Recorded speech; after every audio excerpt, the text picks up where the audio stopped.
কাঁচা আম শুনলেই কেমন জানি অজান্তেই জিভে পানি চলে আসে, তাই না? আসসালামু আলাইকুম, আমি হাফসা। আমার চ্যানেলে সবাইকে আরেকটি নতুন রেসিপি দেখার ওয়েলকাম জানাচ্ছি। আমরা তো সবাই কাঁচা আম মাখা বা ভর্তা বিভিন্নভাবে বিভিন্ন মশলা দিয়ে মাখিয়ে খাই, কিন্তু কাঁচা আম কখনো পেঁয়াজ দিয়ে খেয়েছেন? বন্ধুরা, পেঁয়াজ দিয়ে কাঁচা আম মাখা অসাধারণ খেতে হয়। কথা দিচ্ছি, একবার খেলে জীবনেও ভুলতে পারবেন না। তাই রেসিপিটি সম্পূর্ণ দেখতে থাকুন, আর দেখতে দেখতে সবসময় পাশে থাকার জন্য আমার চ্যানেলটি সাবস্ক্রাইব করে ফেলুন।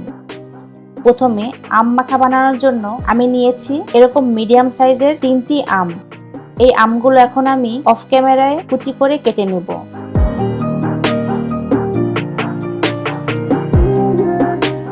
দেখতেই পাচ্ছেন, একদম পাতলা করে এরকম সাইজ করে আমগুলো আমি কুচি করে কেটে নিয়েছি।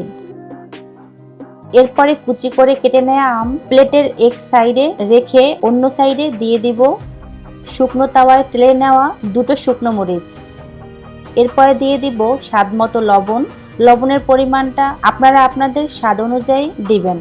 এবারে লবণ ও মরিচগুলো আমি ভালো করে গুঁড়ো করে নেব।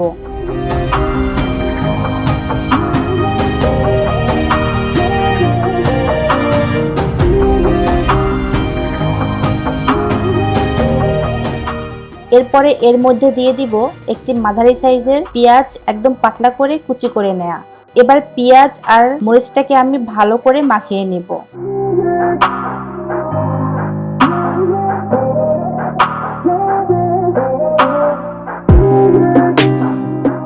মাখানো হয়ে গেলে এর মধ্যে আবার দিয়ে দিব 2টি কাঁচামরিচ কুচি, হাফ টেবিল চামচ বিট লবণ। এবার ভালো করে মশলাগুলো মাখিয়ে নিতে হবে।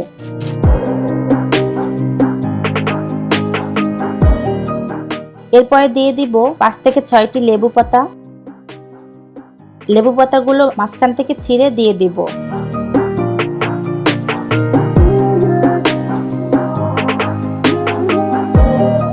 এবারে সব উপকরণগুলো মাখিয়ে নেব ভালো করে।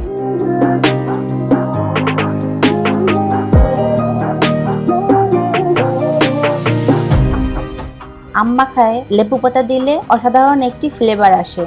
আপনারা যাদের হাতের কাছে লেবু পাতা থাকে তারা অবশ্যই দেওয়ার চেষ্টা করবেন, আর যাদের হাতের কাছে থাকবে না বা নেই তাদের না দিলেও চলবে। তবে আম মাখায় লেবু পাতা দিলে অসাধারণ খেতে হয়, এটা যারা খেয়েছেন তারা জানেন।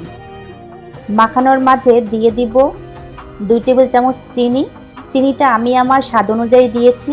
অনেক সময় আম টক বেশি হয়, আবার অনেক সময় টক কম হয়, তো সেই অনুযায়ী চিনি দিবেন আপনাদের স্বাদ অনুযায়ী। এবারে আমগুলো আমি মশলার সাথে হাত দিয়ে ভালো করে চটকে দিব, যাতে সব জায়গায় মশলাগুলো মেখে যায়।